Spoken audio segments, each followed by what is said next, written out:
Senador Amy, iginiit di raw inimbestigahan FPRRD arrest para sumikat. Binanggit ni Senador Amy Marcos na hindi niya isinagawa ang investigasyon ukol sa pag-aresto kay dating Pangulong Rodrigo Duterte upang sumikat o magkapwesto sa politika, kundi para lamang matutunan ang mga totoong nangyari sa insidente. Ayon kay Marcos, hindi rin siya nag-imbestiga upang makakuha ng pansin mula sa publiko. Dahil batid niyang ang kanilang apelyido pa lamang ay nakakasindak na at may malaking epekto sa kanilang buhay publiko.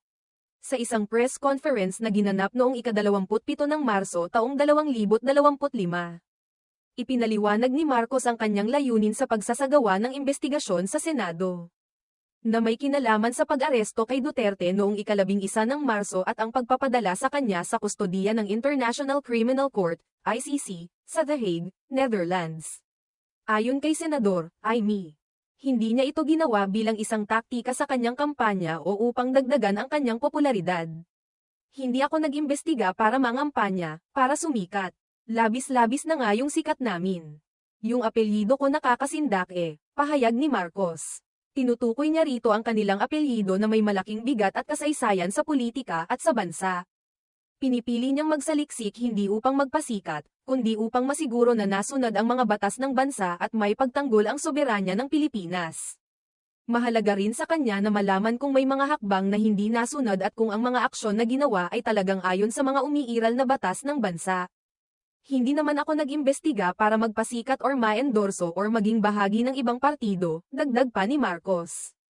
Dito ay pinapalakas niya ang kanyang posisyon na ang kanyang layunin sa pagsasagawa ng investigasyon ay tanging upang tiyakin ang integridad at kaayusan ng mga proseso sa gobyerno, at hindi upang makinabang sa anumang personal na dahilan.